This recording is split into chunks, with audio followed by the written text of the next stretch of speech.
I need to paucity only, dude. I'm losing my edge. I need to bring it back. Okay, I'm going to bring it back. All right. So Saleh asked this question. I want to get into it. The question is, how would you go about building a good practice routine?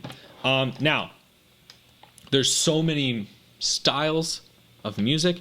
There's so many different personality types, right? Between just you and me and everyone else who's trying to practice. It's different instruments, different skills, different skill levels that we're currently at. So I don't know if I can really answer this question for everybody. However, there are some principles that I've learned that I think are really great. The first thing that I learned is actually from this book called, it's a very common self-help book, but it's really great. Most of you have probably heard of it, but it's called 7 Habits of Highly Effective People. Highly recommend it. And one of the things in that book is something that even before I had read this book, I think I kind of instinctually do, which is start with the end in mind. It's really good to think about an end goal. And as far as my personal experience goes on the piano, I always like to think in years, and then months, and then weeks, and then day to day. Something my piano teacher used to make me do in college, Tamir Hendelman, shout out Tamir, he used to every year would make me write out 10-year, 5-year, 1-year goals, and then break down this year into quarters every 3 months. I went to UCLA and we had a quarter system, so it worked really well with that. And then in each quarter, break it down into a month, break it down into weeks. Now, I am understanding that most people are not going to be that regimented, and you really don't have to be that regimented. That's just how I like to do it, and that's what worked for me. However, I would highly suggest having some idea of like where you want to go, even if it's really vague. Now, one of the things about these goals, about setting these goals, is the further out the goals are, the more vague and cloudy they can get, you know. So like, for example, my 10-year goal could be, let's say when I was 20, my 10-year goal might have been, you know, I want to have my own trio like Benny Green does, you know, and I want to have that kind of sound and like travel around the world. And then, you know, I want to be able to play, you know, any key, any tempo. I want to know hundreds of tunes. I want to be able to, you know, play like really nice bebop lines and block chords and great comping, and I want to have great arranging, right? I have these like, those are really vague things, right? But those are the skills that I would want. And then in my 5-year goal, I'd be like, okay, in 5 years, I'm going to be out of school. I'd like to have a record out by that time. You know, I'd like to be playing in clubs and like, you know, maybe I'm a sideman in some really cool groups, and like, you know, I'm working on those skills, but maybe they're not as developed as they'll be when I'm 30 or whatever. And then I have my 1-year goal, like, okay, at the end of this year, I want to be able to like, I should probably know like maybe 100 tunes, and you know, maybe I'm able to transpose like, you know, tunes into most of the keys, and maybe with the exception of 3 or 4 keys, I'm pretty comfortable with most keys.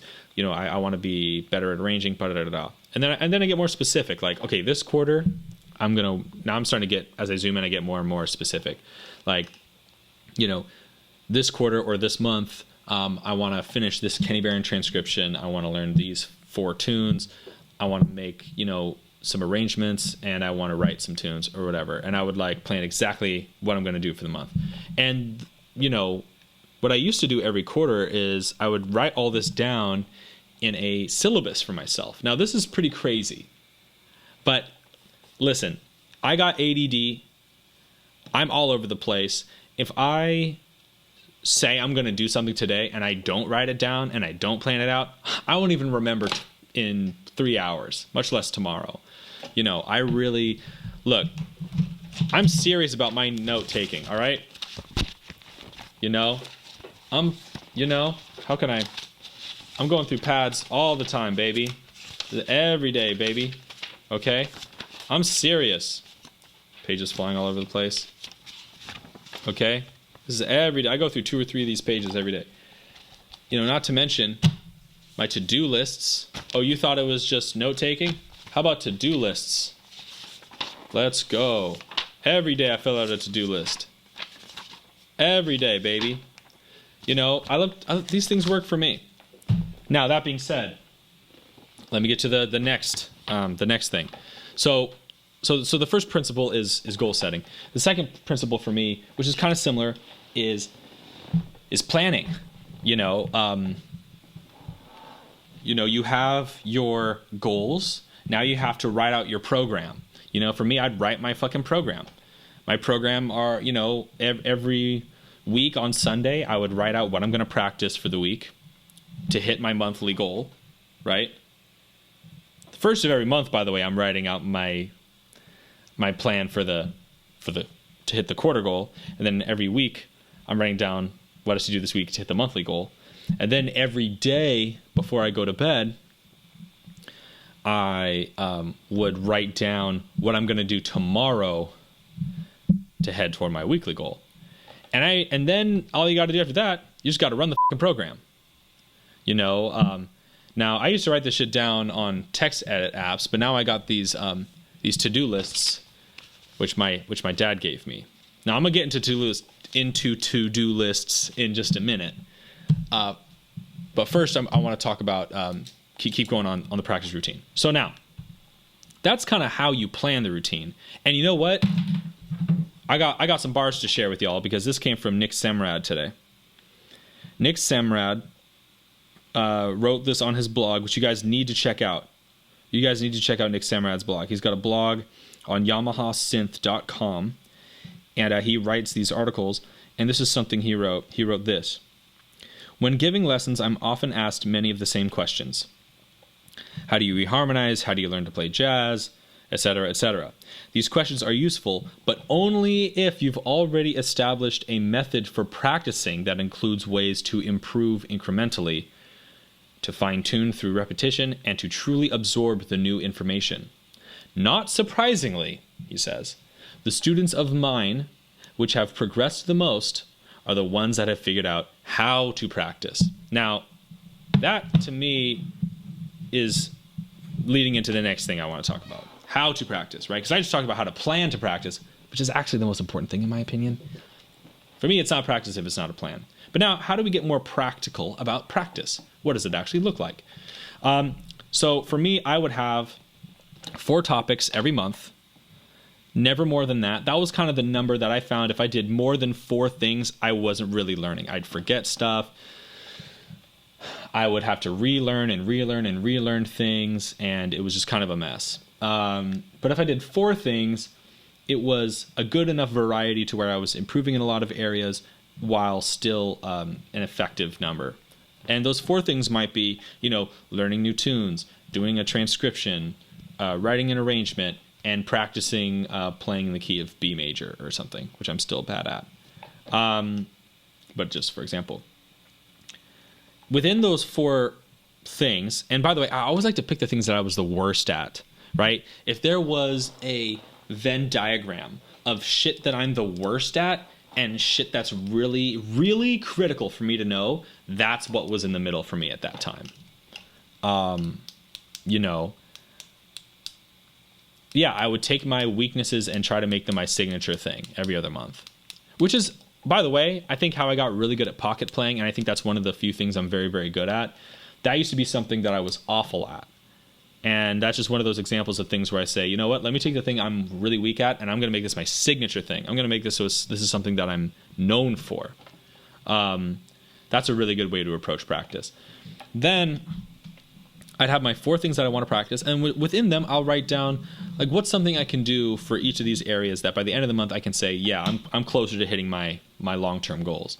So for tune learning, one month of my life back then might be, let's learn 4 tunes. And I would have a list. I'd have a massive tune list of all the tunes that I needed to know. Tunes that were really important for everyone to know, and also tunes that I really liked, and so they were important to me. I'd have a list of all those tunes. I'd pick 4 of them. Boom. And then I go to category 2. That was doing a transcription, my Kenny Barron transcription. You know, maybe I do 32 bars. I'm gonna transcribe, write it down. I'm gonna learn how to play it, and then I'm gonna memorize it to where I don't have to read the music. If you don't memorize your transcriptions, they don't count. If you have to read them every time, it doesn't count. If you memorize the transcription, it doesn't count. Even if you memorize it without the music, that's like step one. But anyway, let's say I was doing that for the month. And by the way, the second month I would do a lot more with that Kenny Barron transcription, which I've talked about in another video, which you can watch on my YouTube channel, which I need to plug that in a minute. Okay. Category 3 might be, doing some arrangements, arranging a tune, right?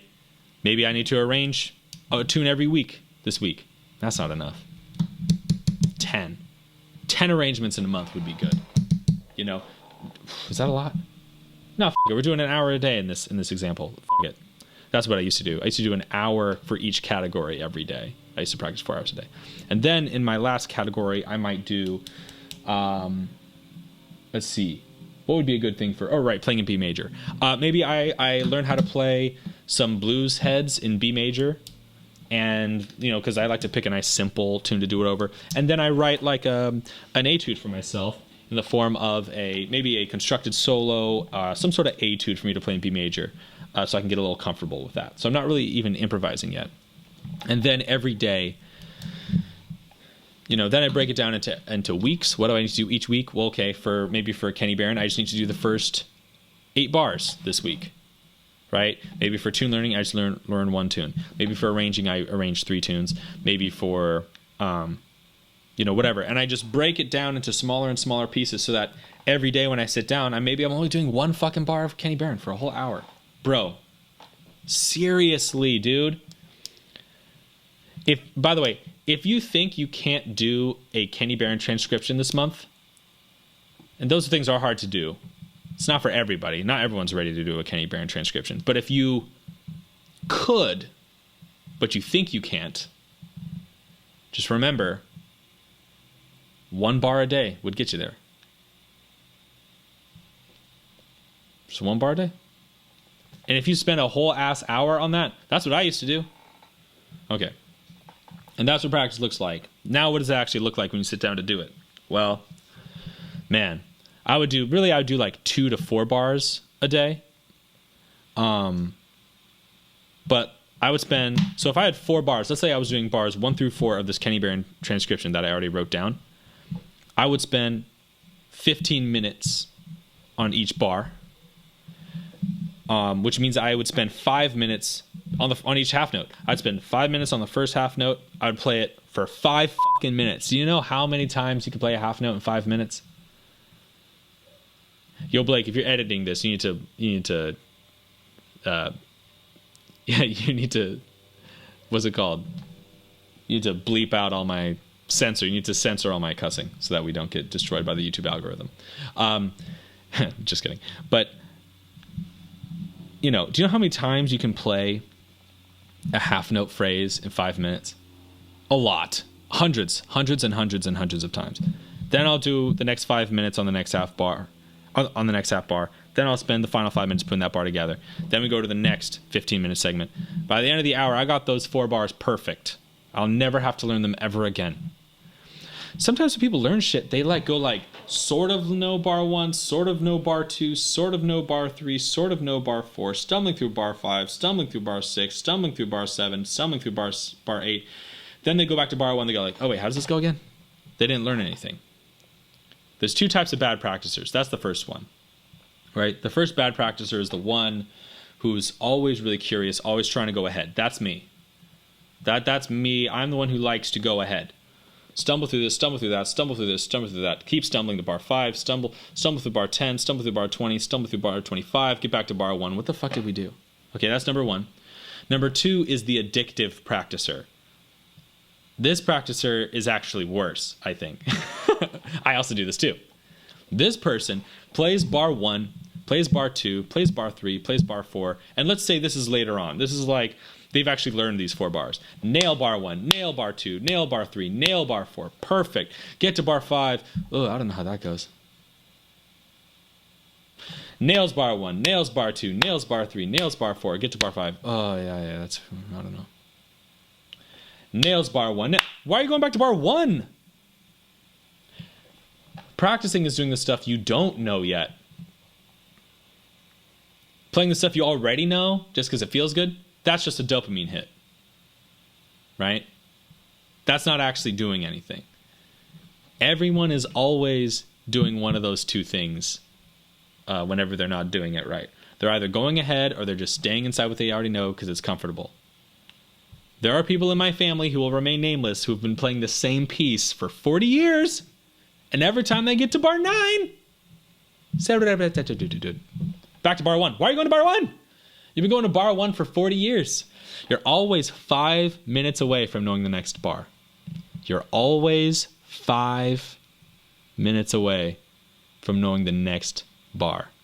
That's always the funny thing about those types of practices, that for years and years and years and years, in some cases, they've always been 5 minutes away, and they just didn't know it. Boom. So there you go. But that being said, we all do it.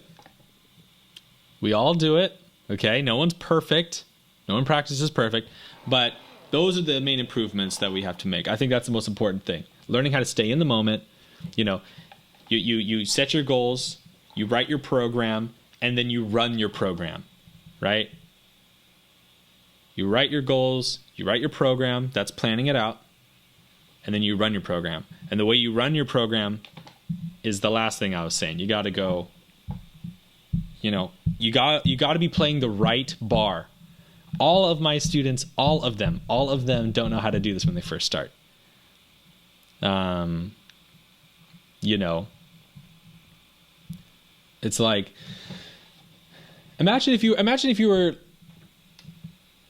were learning to read, and you're like a kid, and you're reading a book, and you read the first word, you read the second word, you get all the way to the 8th word, you can't read it. You would never go back to the start of the sentence. You know, figure out the thing that you're on. But for some reason, they get to bar 8 or whatever, and then they don't know bar 9, they go back to bar 1. What the hell is that? Or like for example, the 2-5-1 exercise. This is one I teach all the time. I teach this one like every week. Someone else is doing it. How many of y'all have done this? Be honest. Come on now. Okay, we're doing 2-5-1s. 2-5-1 to C comes out just fine. 2-5-1 to B flat comes out just fine. 2-5-1 to A flat comes out just fine. Now 2-5-1 to G flat. Maybe they don't know it. What are you doing?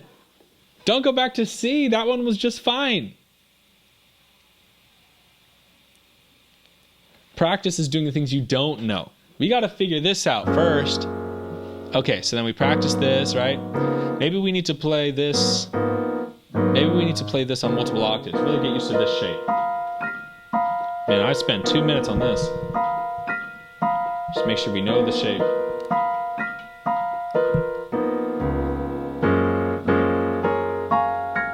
And then they do this.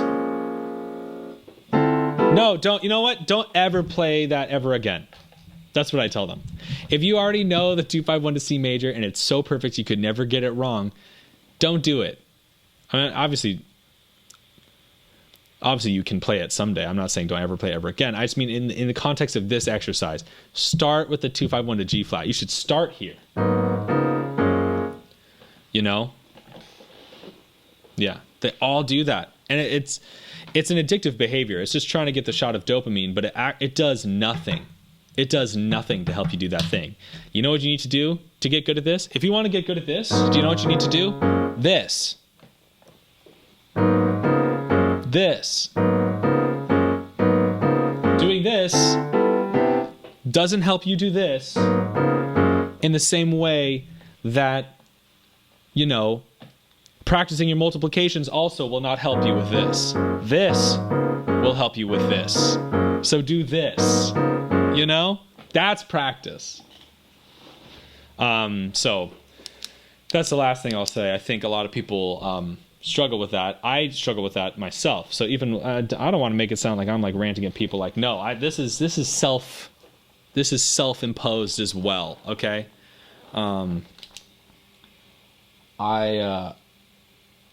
It's the hardest thing to do, and no one's ever gonna be perfect at it. But you got the closer you can get to perfect, the better. And just try to always stay in the moment. Always be in the moment, not ahead of the bar and not behind the bar. Focus on the bar that needs your attention right now. That's what practice is. So that's that. That's what good practice routine looks like, as well as how to actually practice. It's all about just doing minuscule things over and over and over and over and over again. What's up, you guys? Thanks so much for watching. I really appreciate it. If you like what you saw, please hit like, subscribe, and the notification bell. And feel free to follow me on Twitch, where I do these streams every Tuesday, Thursday, and Saturday. You can find the link in the description. And lastly, I am one person with one perspective, and all rules in music are meant to be broken. So please don't take anything I say too seriously, and remember to have fun. Thanks so much for watching. Peace.